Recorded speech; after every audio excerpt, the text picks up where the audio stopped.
Entrepreneurially Thinking is a presentation of BioSTL and CET, Center for Emerging Technologies, with Rare Gem Productions, changing the way you view new ventures, including you on the pathway to success with your business in the St. Louis marketplace and beyond.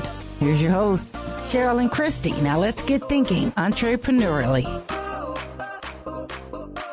Welcome back to the Entrepreneurially Thinking podcast. Our goal is to energize your entrepreneurial mindset and create pathways for business success in the St. Louis marketplace and beyond. I'm Christy Maxfield. And I'm Dr. Cheryl-Watkins-Moore, lead for our Bioscience Entrepreneurial Inclusion Initiative with BioSTL. Hey, Christy girl. How are you, dear? Oh, we are rolling around here, girl. We've been busy today, that's for sure. Having a lot of fun. Having fun. And we hope you keep tuning in and listening because we're on our seventh season of fun.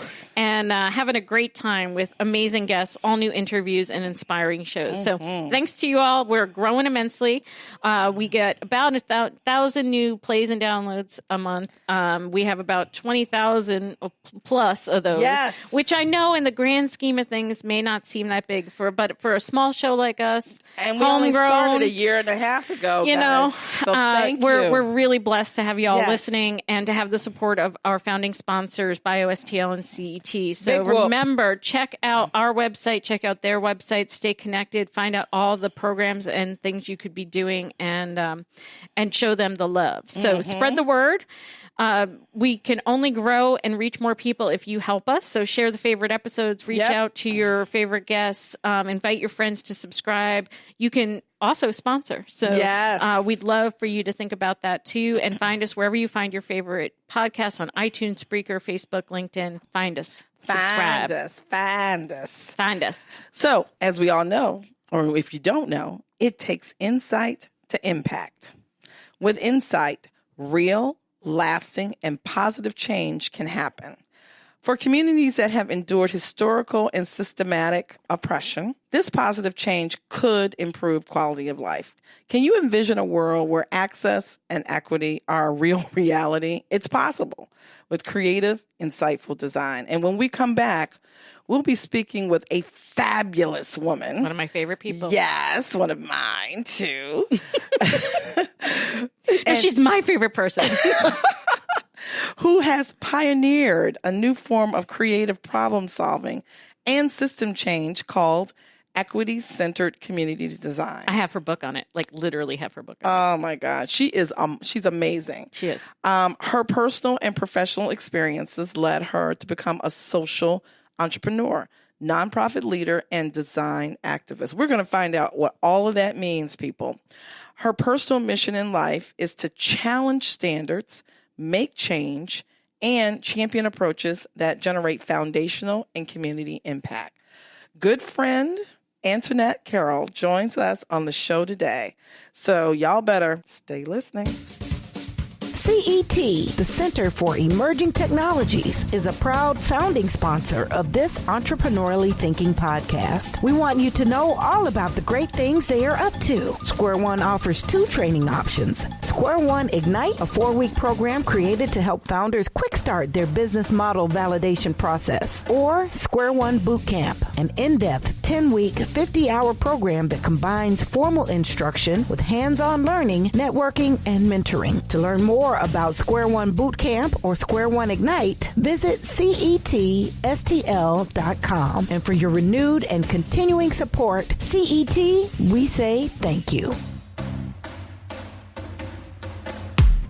Hi, my name is Antionette Carroll. I'm the founder, president, and CEO of Creative Reaction Lab. And to me, entrepreneurially thinking is when you use your power of design to design better outcomes for everyone in your community so that we all have better lives going forward.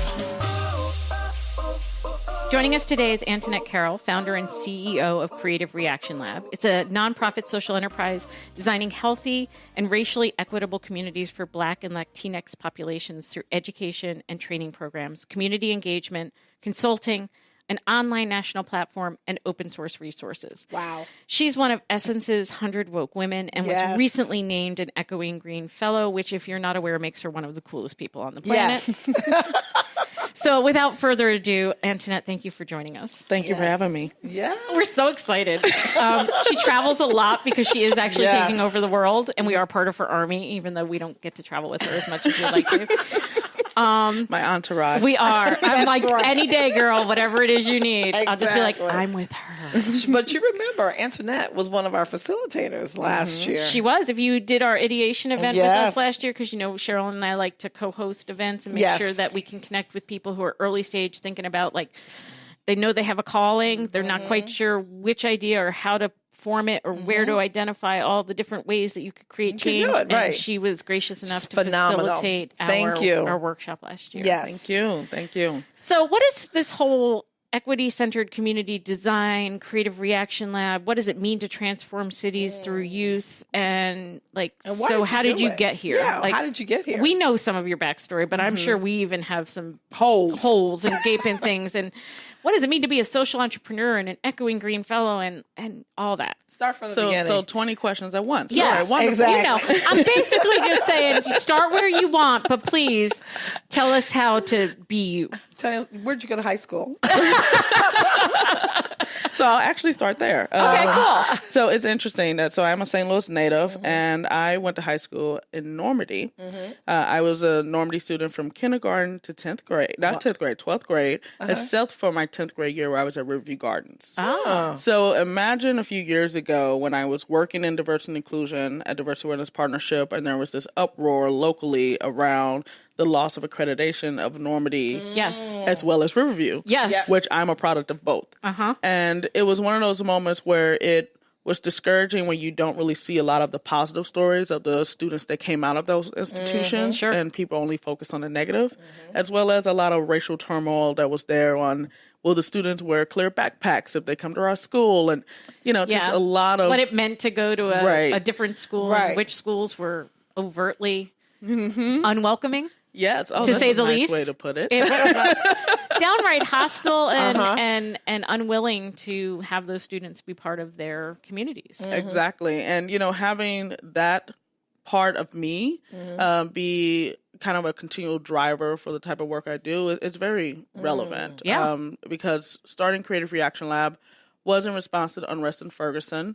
Because I also was a former Ferguson resident, having moved out 6 months prior. Oh, wow. I didn't realize it was that close. Yeah, it was. It was. And I didn't move out because of these negative things. I actually just wanted to move my kids to a more diverse school. Hence why I moved them to Pattonville. But then everything happened in Ferguson, which was a representation of the segregation in St. Louis. And I don't think many people had that distinct conversation. No. Especially nationally, many people think Ferguson is its own city. I'm like, it's a municipality. Right.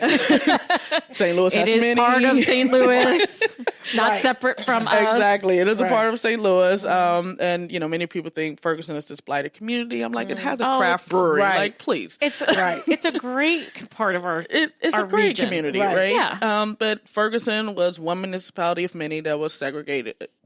Right? By design. By design. And so... Like in many of our cities. I'm from Chicago, so that was a trend in many major cities. Well, Chicago's number 8 when it comes to most segregated cities in the country. And where's St. Louis fall on that? St. Louis used to be number 5, and then we went to number 6. Oh. And so, either, we got better or someone got worse. I'm not going to say... Those are the only 2 options, really. Only 2 options. I'm not going to say where I think. That's a whole nother conversation. Exactly. I don't have the data. But, with Creative Reaction Lab, I wanted to create a space where community members would be part of the decision-making process. Because we see a lot that we only call people with titles to the table. Most of the time, they are not from these communities. Right. And they're making decisions on the outcomes of these communities. With no context for the lived experience, no appreciation for that as and expertise. Not even willing to engage people in those communities. Are you kidding me? Right. Exactly. Yes, ma'am, I understand. Right. And we, view community members as living experts. That's actually what we call them, that they know the day-to-day impact of whatever issue you're trying to address. And if they're closest to the problem, I mean, they're closest to the approaches and interventions to address it. That would make you an expert. Exactly. So Creative Reaction Lab was started with that mindset, and it's merged through the almost 4 years. It's hard to believe. I know. I'm not that 4 old. years.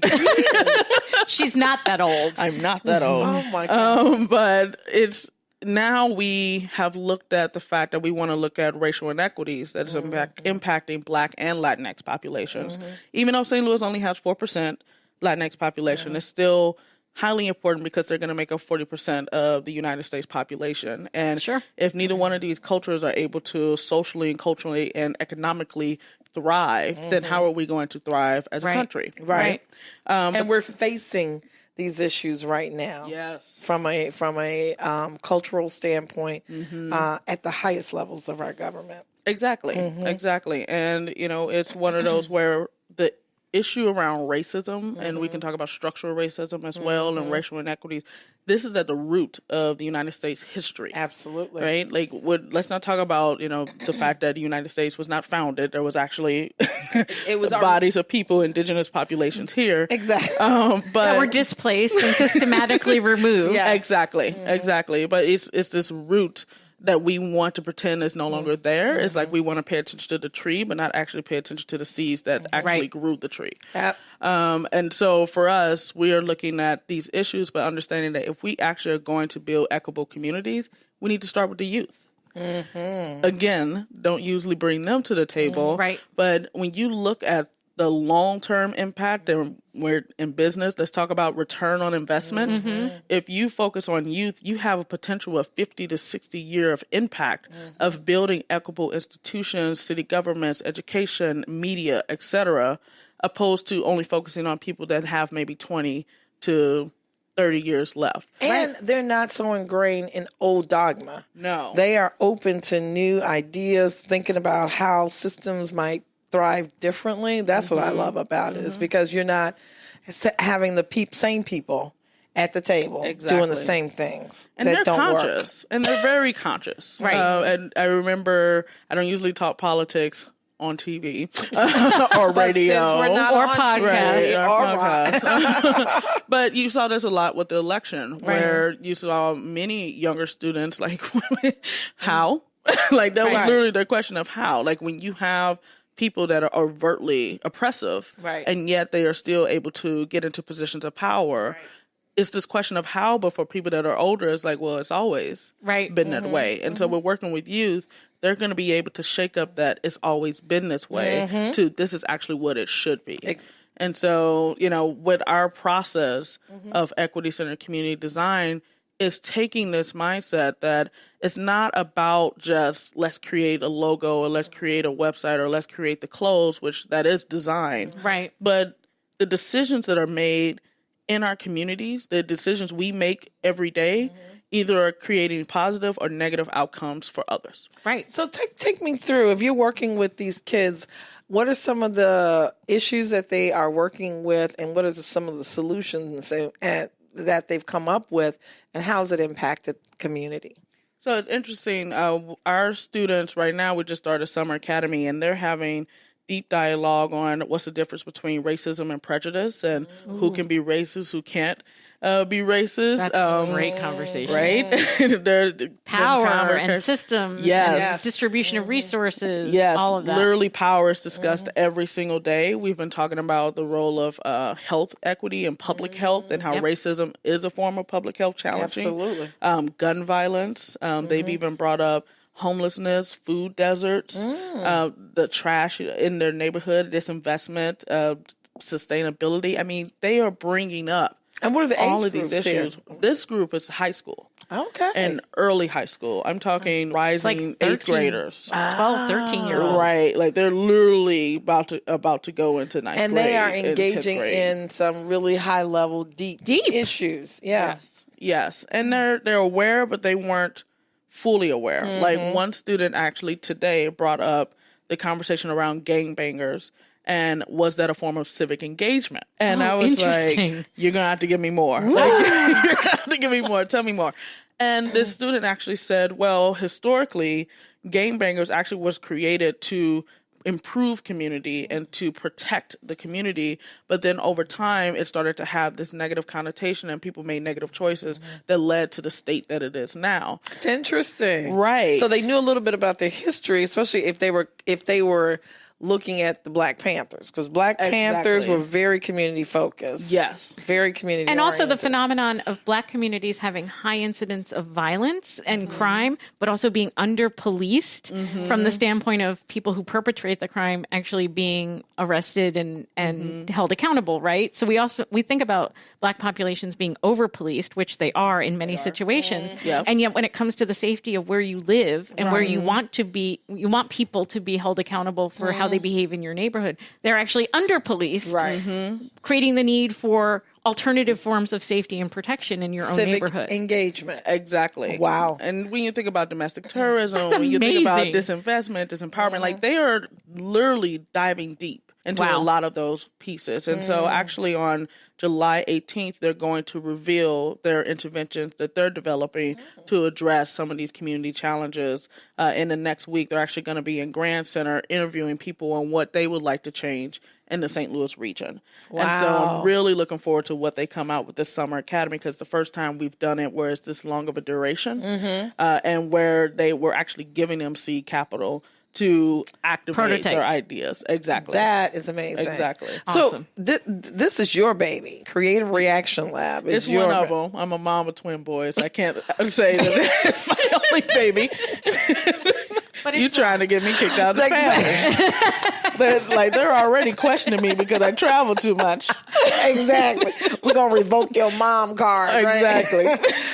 But this is your first one because you were with Diversity Awareness Partnership, right? Yeah. So talk to us. And you have a background in design as well. Yes. I mean, because design is a very purposeful word within the context That's of the why I work wanted that to you're go doing. back a little bit because talk to us about your background. I mean, we went from high school to jump to Creative Reaction Lab, so there's a little gap there. Oh yeah, there's definitely a gap. So for me, I was a first generation college student. Neither one of my parents even graduated from high school, and I have a master's degree now. So it's literally like I had to create this path that I'd never seen before.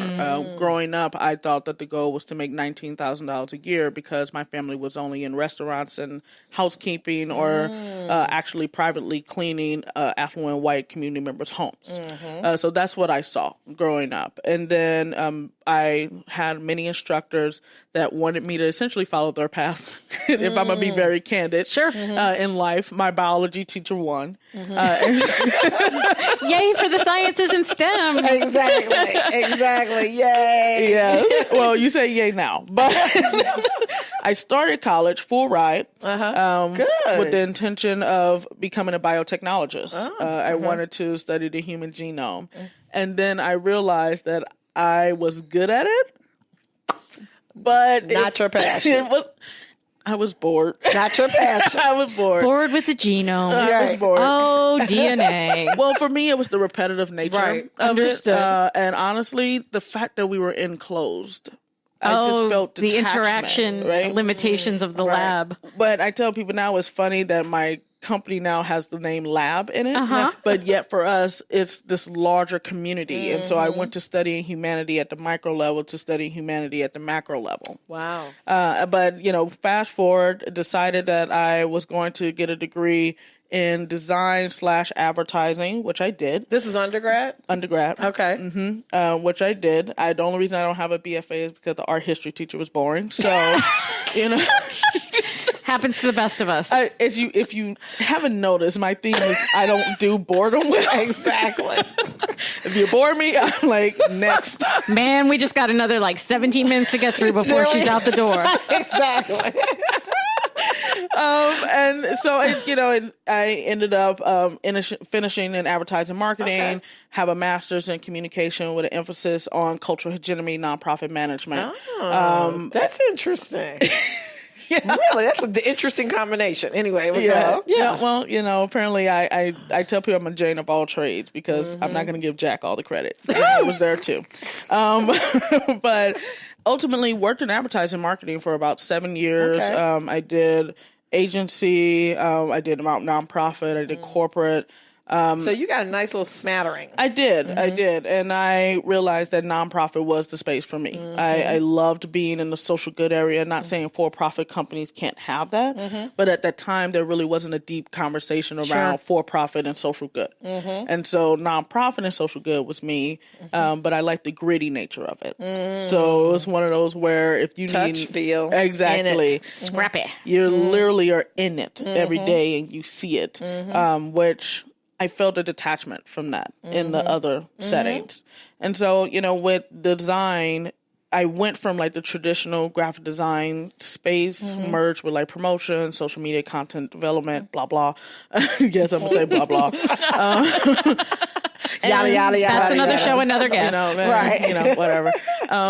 But then started to see that there was this opportunity for design, the mindset, the methodology, the framework to be integrated into the diversity, inclusion, and equity space. How in the hell did you meld that together? And we're going to ask her that again when we come back. Nice cliffhanger. BioSTL is a proud founding sponsor of this entrepreneurially thinking podcast, and we want you to know all about the great things they are up to.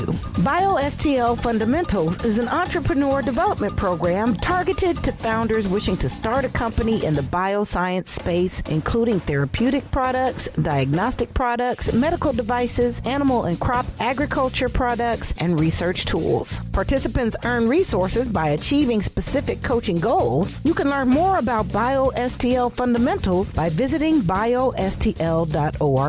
And for your renewed and continuing support, BioSTL, we say thank you.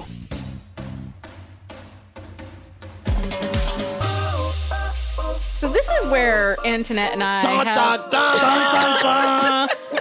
the resolution. How does it end? Who shot JR?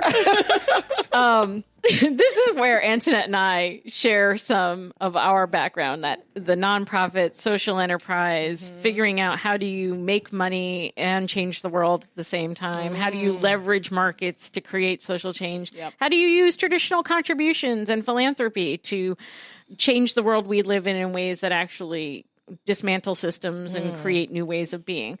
So, like you said, this wasn't when you were coming up. We were talking about those things, but we weren't talking about them together. And today, as you said, you're like a week out from having been named as an Echoing Green Fellow. So for those of you who don't know, like that's the thing in social entrepreneurship. Like if you want, reach the pinnacle, you have a pinnacle, and then there's probably another mountain to climb after that. But you get a great Sherpa and a whole big network of folks to help you climb that next mountain. So it's huge. It's a big deal. It's a really big deal. Like Michelle Obama was named Echoing Green Fellow. Van Jones, the Teach for America came out of Echoing Green. City Year, Public Allies. All of these came out of Echoing Green. So she's going in with Creative Reaction Lab. Correct. You can only imagine what she might come out with. Oh, my God. With Michelle Obama and all these others? Yeah. And she's also doing training for the Obama Foundation. That's all that kind of stuff. That's like that little thing right there. You know, all those kinds of things. Yeah. But so you found yourself in this space, right? You like melding the two, and not only melding the two, but then adding, which quite frankly, even though you're in a social good nonprofit space, that does not mean that space is necessarily awake or paying attention to as she rolls diversity, inclusion, or equity, right? Being socially conscious, trying to change systems does not mean that one comes equipped with the mindset, tools, acumen, or desire, frankly, even to confront the underlying root issues and, frankly, the systemic inequities and the institutional race system that is underlying the health and the education and the safety and the housing and the food and all the things you talked about before. So for me, the really interesting thing is you take this design mindset, and we know about design thinking within the context of entrepreneurship. Yes, and which is improv, and using all of these different types of methodologies to hopefully come up with new, creative, innovative solutions that make life better. So you're taking that, you're marrying it with an equity, not just diversity and inclusion, but equity mindset, and you're applying it to social problems. Yes, and you're looking at how do you monetize that to create sustainable systems. Wow, you made that sound way more complex than it is. I was like, wow. Is there a question? There is. So how do you do it? How do you do it? Wow. Well, I'm literally like putting in the layers in my head of what you just said. My gosh. Like, oh, well, yeah, that does sound So do you self-identify first as a put designer? That on your website. Put that on your website. That is true. That's all the things that you do. Okay. I'm here for you. But do you self-identify as a designer, as an entrepreneur, as a social activist, all of the above? So our students, we actually have them first go through the process of understanding that they are designers. So that is the first step, because when you understand the power that you have, it then makes you think about what you can do with that power. And we also talk about, so in our process, equity-centered community design, we have some of the traditional design thinking pieces in it, because I'm not saying that there's something wrong with it. It's saying that it's a nice 1.0. How do we expand it to be more intentional, right? And align our intentions with our impact. Like in design thinking, you hear design with, not for, but many times people are still designing for, because it's a consulting industry and it is a consulting process. I mean, let's have a candid conversation here. And so for our process, we say, one, we actually are trying to create a new movement where we're calling people equity designers. And you have to fit certain criteria to be an equity designer, but you can be an ally and work in solidarity if you don't fit that qualification. But one of the first things we talk about is that you have to put people in equity first, and putting equity and people first is not as easy as it sounds. No, it's not. And, even internally, it's a learning journey and an ongoing process. Like, our vendor selection system, we've now become more intentional in making sure that we're hiring communities of color that are owning these businesses. And like, if we're going to do racial equity work, let's talk about racial wealth gap, right? Right. That means we need to support people of color owned businesses, right? And so that's one step, but it's also acknowledging the role of history and trauma and whatever you're addressing, and how do you integrate healing practice within the work you're doing, as well as acknowledging, sharing, or dismantling power dynamics, because there's always power dynamics in any space you're in. As a mom, I have power over my kids. As a wife, I sometimes have power over my husband. Okay, he will argue not as much as I think. I would argue all the time. But two Tauruses. What do you expect? Yep, two Tauruses. That's a lot of energy. But it's one of those. Also, if you are in a community, you actually have a power to dictate what should happen in that community. But what has happened is that people has pulled that power away and said, and in many cases, made people ignorant of the power in which they have. And so it's about reclaiming. It's about reclaiming that. It's like we don't really use the term empower because it makes it seem like power didn't exist. But it's saying that you have power. You're a designer. What are you designing? And if you're not designing outcomes that you actually want to design, how do you change that in the work that you're doing? Let me ask you this, because that is a huge undertaking, because it's changing mindset, that's changing thought, that's especially for people who have been disenfranchised, who've been told different things about their ability to make change. How do you, because I'm looking at too, there's, you got that dynamic going on within communities. How do you take, like, you're working with kids, and especially Black and Latinx kids, but there's a big gap out there, especially in our St. Louis community, of individuals that also need to be part of that process. So that they might be able to understand the impact that, I'm talking about white kids. How do you incorporate, because a lot of our kids, many of our kids, especially African-American kids, might go to majority only type schools. Correct. I think you know where I'm going with this. How do you have that conversation so that you are bringing all these communities together so that there's a learning that goes on both ways? Are you looking at doing that? And that's a huge thing right now. Well, the reason I'm sighing is because I get the question a lot.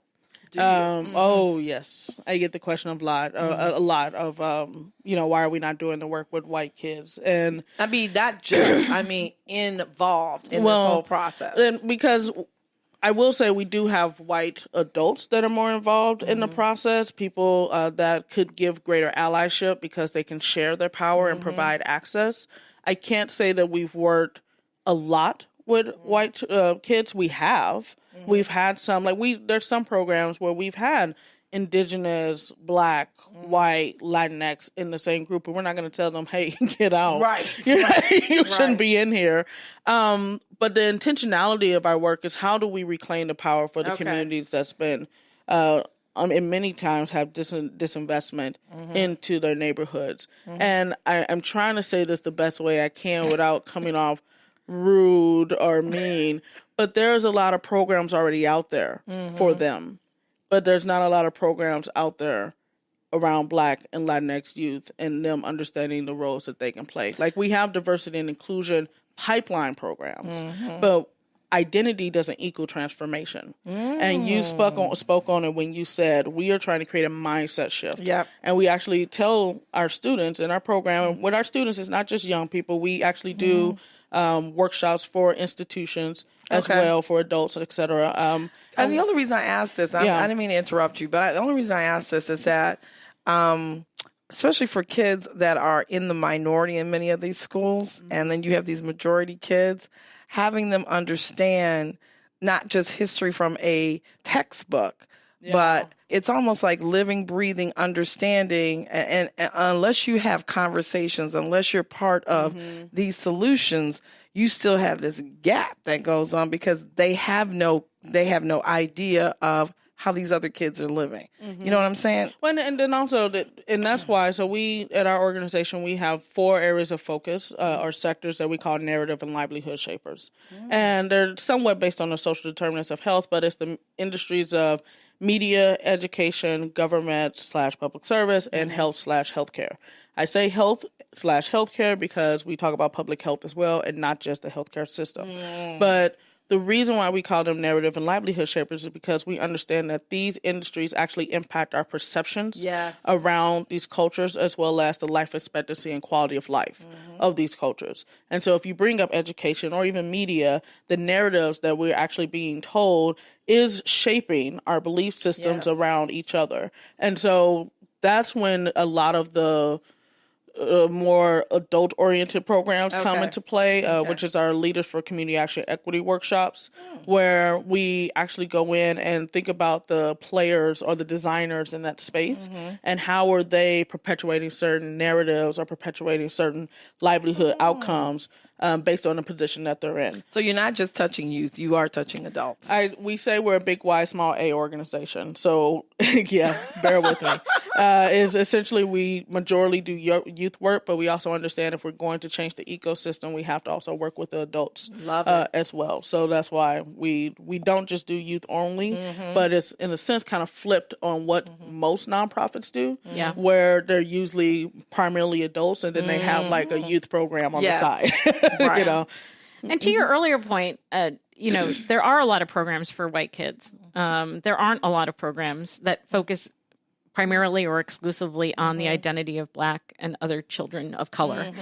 And so I've also come in my understanding of the work too, is that there are some things we need to do in our own spaces, right? And so it's not that those white kids don't need to be having those conversations. Oh, they don't. They do. But it's that's exactly. But what also, not every organization needs to be everything to everybody, and there needs to be somebody else who takes that up. Because but that's also why we developed our field guide, so that of our process, which is available for free or download on our website. You also can purchase the book, support the organization. There you go. But we actually have provided that as a resource and tool in saying that we cannot be everything for everyone. Right. Exactly. And a few years ago when we shifted to youth focus primarily, I told the board that if we try to fix everyone, ultimately we end up fixing nothing. Exactly. And so this was a way for us to provide this tool, and we continually, like sometimes we put worksheets and everything for free download on our website, where if you're in the education space and you can directly work with white youth, use this as a way to do that. But I'm looking at not just white youth, it's putting these youth in the same classrooms or rooms. So if you're talking about social change, you really need everybody. Well, but that's why we talk about right. But that's why we also talk about allyship and understanding not everyone can be equity designers in certain rooms. Like it's sometimes important to have a safe space for you to learn and to process. And like if we're talking about gender rights, and let's include non-binary folks in there as well. Sometimes you need the room for non-binary individuals because you have that collective understanding, but then also this larger effort does need to happen. It's not that it won't happen. It's just that with Creative Reaction Lab, we believe in partnerships. So for that to happen, we would need to partner with other institutions to make it happen. You're making these kids stronger. And then if you need to be more broad, you have the partnerships to bring in to be able to do that. That's an excellent combination. Like we are currently talking to Stanford D School K-12 lab. I'm actually going to speak to their school retool effort that they do around the nation. And that's just one effort of many of supporting this larger kind of ecosystem building effort. So we're very conscious of that. Like for systemic change, it is reliant on partnerships, but understanding that you can't do everything, and you shouldn't do everything. I mean, that's part of what we would tell entrepreneurs of any ilk, right? Social isn't any different in that regard. And it sounds like you pivoted early on, where you said you were doing something. And then totally. Pivots are definitely in your world. Oh, yeah. We used to do 24-hour challenges. One was around Ferguson, where we had over 60 ideas pitched, 5 worked on throughout the night. All 5 were activated in St. Louis within a year, and some are actually still active to this day. Good. And then we did 2 more 24-hour challenges, one around gun violence and one around domestic violence in 2016. But then in December 2016, I felt that, and I presented this to the board, that while these programs were great for press, we're not doing this for press. How do we actually create this impact? And so when you mentioned mindset shift, I was going to say, oh, you must have read the website or been through a training, because we always talk about our process. We're not looking for process adoption. We're looking for mindset shift. And while that might not be something that's quantified, the qualitative outputs on that is going to create a larger ripple effect than anything else. What are the challenges that you faced in your 4-year journey? What are those things that you wake up and go, oh, scheisse. I didn't say it. Different language. That made all the difference. They did. They did. They knew what you meant. I mean, we are a lean startup, and we're a nonprofit, and challenging this perception that nonprofits can only take charitable funds is one that I've always had at the beginning. I always said that we would never be 100% reliant on philanthropic dollars. And now we actually bring a majority of our funds from earned revenue. Right. And that's because, one, social justice oriented organizations are the least funded out of any. Yep. And so I refuse to put us in a state where funders decide to shift their values or shift their minds and then say, well, we can't fund you anymore. And there you have lost $100,000. Right. And so not saying we don't still receive philanthropic support, like Deaconess Foundation has supported us, Wells Fargo has supported us, Regional Arts Commission, Arts and Education Council. They've all supported us. But we also, like a lot of our programs, we actually get paid to bring our curriculum into schools and into youth serving organization. Like you mentioned Obama Foundation. That's us bringing our curriculum into their community leaders corps. So that's how you work. You work through organizations. Primarily. Okay. The Summer Academy is one of the first one where we are the lead sponsor. And I want to make sure that we have a mixture and a balance of that, because how do we reach the students that maybe their school doesn't bring us in because they don't have the capacity or the time? Well, then we still have this offering for the students to come in and we can still work with them. So what are the opportunities? How do you come up with your great ideas with the opportunities that are out there? How do you evaluate this is something we're going to do next? Because it's social justice is not just a very small topic. I mean, no. I mean, well, if it's like around our programs and everything, I don't sleep much. To be very a true honest. Entrepreneur, right? A true entrepreneur. I don't sleep much. I'm always thinking, whether I'm in a plane or I'm, in the car. I don't actually listen to music in the car. I'm always driving in silence, thinking about the next thing. Hence why my staff, I think, roll their eyes at me half the time. They've been piping in music while she's not watching. They're like, turn on Spotify, lady. Have a down moment, damn it. Exactly. If I hear self-care one more time, I might pull my hair out. But, regarding the focus, I mean, obviously it's personally fueled. When looking at racial inequities, I'm a Black woman.